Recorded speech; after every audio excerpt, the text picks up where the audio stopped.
the iPhone 17 Pro.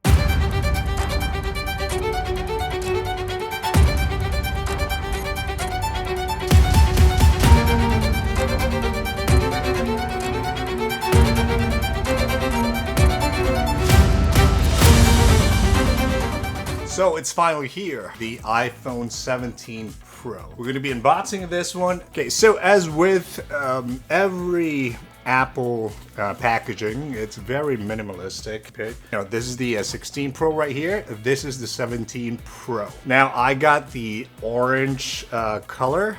Not because I like orange, it's the new color that they are offering right now. So I wanted to see and, you know, try it out. Okay, so with the packaging, it's pretty much the same height actually, or is it? Yeah, pretty much the same, all very minimalistic, all paper, and then we peel the back or the bottom part here. Where's the arrow? Right here. And box it. Okay, so we see the back of the iPhone 17 right here. Again, I have the orange color. What is the official color name here? Cosmic orange. Okay, yes. So I got the cosmic orange color, which is a new offering from Apple. And I have the 17 Pro. This is my 16 Pro. So right off the bat, the back already looks very different. So I would say it's been a few years since Apple actually redesigned the iPhone. You know, mostly every year it's almost like there's a small, like very subtle change in design and stuff, but pretty much like 90% of it is the same. But this time it is different. So like you can see right here, this one has a big full-on bezel, rectangular bezel on the top, while the 16 Pro does not. As well as like this one right here. I'm pretty sure this is like the battery part where you can see there is a square or a box right here. The 16 Pro does not. And if I'm not mistaken, this is all aluminum, titanium frame as what they claim. So it's all metal compared to the iPhone 16 Pro. The back, you know, it has aluminum frame on, or titanium frame on the sides, but the back is, yeah, I think it's glass or hard plastic. While this one, this is all aluminum on this, you know, unibody. Turns out that metal conducts more heat or dissipates more heat way better than glass, right? Anyways, I digress. So let's peel this off. We're gonna open it up. Actually, yeah, before that, as always, it's been a few years now, we only get the USB-C charging cable. It doesn't have the power adapter. Apple already assumes that you already have quite a few USB-C power adapter or, you know, outlet. Okay, so other than that, let's see. They have this. This is quite neat. Yeah, pretty neat design manual. I think it's instruction manual and some, oh wow, let me take it out. Yeah, it says iPhone right here, some brand name, and very tiny text here in content. And then, oh, so it says you no longer need a physical SIM card on this. So all Apple 17 or iPhone 17 Pro are all eSIM now. So if you're still into the physical SIM, this might not be for you, but who doesn't like eSIM anyways, you know, especially today. I digress. Let's move this away. So let's peel this off. And we are going to turn this on for the first time. Okay, so we're going to make just a brief comparison between the 16 Pro that I have right here and the 17 Pro. I don't know if it might be placebo, but I think the 17 Pro feels a little lighter than the 16 Pro, and it also is a little slimmer. And obviously, you know, Apple also claimed that this is thinner or slimmer than the 16 Pro. So that's that. But it's very, very subtle. I mean, you wouldn't know if you're only using this one. And again, the one I picked is the orange one. And I must say it's turned out pretty good color. To be honest with you, yeah. Orange is not my favorite color, but this actually looks good. Also, another difference, if you look at the top, yeah, this one has some shape into it, like indentation and stuff, a bezel. This doesn't. On the side, it's pretty identical, and then on the other side, also identical. So, oh, okay. So at the bottom, the speaker grills, the 17 Pro has 5 grills on each side, while the 16 Pro only has 5 grills on one side and 3 grills on the other. So like you can clearly see there is a border here or indentation, while this doesn't, the 17 Pro doesn't. To be honest with you though, the back, I'm really not a fan of this one. I don't think it looks very, I don't know.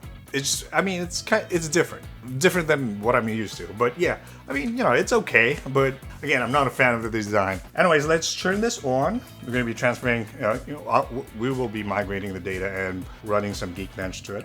Also, Apple also claims that the screen is more scratch resistant compared to the 16 Pro. Now, would you be able to know, like, you know, visibly the difference and stuff?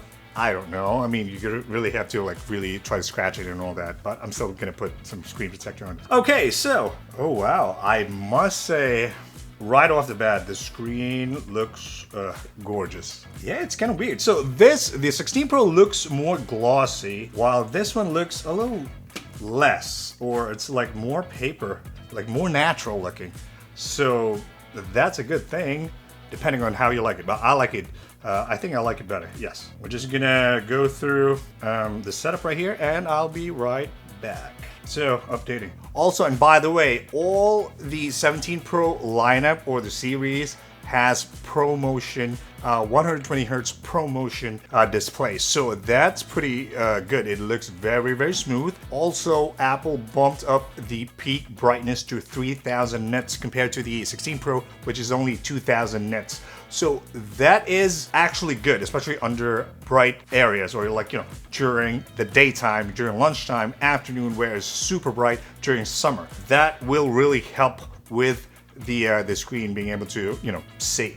And inside the iPhone 17 Pro, we have the A19 Pro Chip. Compared to the A18 Pro Chip of the 16 Pro, this one has faster GPU cores, also much better power efficiency, I would say. So basically, you'll be able to use or see the performance here. Like, you know, if you're doing heavy tests like video editing. I don't really do much video editing on my phone, but I know a lot of people, especially influencers, for like, you know, they're using CapCut or they need for TikTok, Instagram Reels, and all that. It really helps. But in my opinion, the biggest performance difference between the 16 Pro and the 17 Pro, or the A19 over the 8, is the thermal performance. So basically, this runs more efficiently than the A18 chip, which means it runs cooler. When it runs cooler, it can sustain higher peak performance. And we will be running a Geekbench test on each one to compare, at least, you know, their scores briefly and all that once these are updated. Apple also upgraded the camera system. The 17 Pro has a larger main sensor that captures more light actually. That means sharper low light shots and more detail in shadows. The ultra wide lens is improved with better edge sharpness. And on the Pro Max, you actually get the new 6x telephoto zoom. On the regular Pro, which is what I have, you still get 3x like last year. Now, comparing it to the iPhone 16 Pro, photos from the 17 Pro have better skin tones actually and dynamic range. For video, Apple added cinematic mode at 4K 60 frames per second. That's smoother than the 16 Pro's only, you know, 4K 30 FPS. Now onto the battery. Now Apple claims that the 17 Pro has about 33 hours of video playback, while the Pro Max has actually 39 hours of video playback. That's like 6 hours more than the 16 Pro Max, which is good. But I have the Pro here, it's about 33. It's pretty much the same as the 16 Pro Max, but it's more efficient again. They're also claiming that you can charge this up to 50% in just 20 minutes. So that is pretty insane, but I'm assuming it would have to be a higher wattage. Basically, it's a fast charging, not the regular 5-watt charger. And now the action button for the iPhone 17 Pro now has expanded shortcuts. Basically, you can assign multiple functions with a long press. The 17 Pro also supports Wi-Fi 7 compared to the 16 Pro's Wi-Fi 6E. So also, Apple is pushing more on the AI this year with on-device photo editing and live translation that actually run faster on the A19 Pro compared to the A18's chip on the 16 Pro. So in theory, that is pretty good because, you know, this will be better basically. Especially the AirPods Pro 3 also has a live translation. Now, jumping on the selfie camera on the 17 Pro, which was actually not leaked for some reason, surprisingly, it's the center stage front camera. So basically, this is an 18 megapixel selfie camera, which has a 2 times bigger sensor, but it actually crops in any orientation automatically to give you different types of orientation, like landscape, portrait, or a square. That's where the Apple's AI comes into place. So you can actually take a vertical portrait orientation or a landscape without even moving it sideways, which is pretty cool. Another feature on the 17 Pro is actually a dual camera. So you can basically use the rear camera to take video, at the same time use the selfie camera for your face while recording, which is pretty cool in my opinion. And speaking of rear camera, Apple for the first time has now made all 3 cameras 48 megapixel. That's on all 3 cameras. But the biggest thing is they have now took down from the 5x to 4x telephoto camera. I think it's because quite a few people are complaining that the 5x is actually way too close and it's not very usable. So I guess the 4x might be better in some use case. I don't know. But they've included an 8x optical sensor crop mode, which I think might have better quality instead of having 4x and then zoom in. They've also included 3D censorship stabilization, which should be very nice and stable when you're making or recording a video. But the biggest deal is the telephoto sensor is 56% larger than the previous iPhone 16 Pro Max.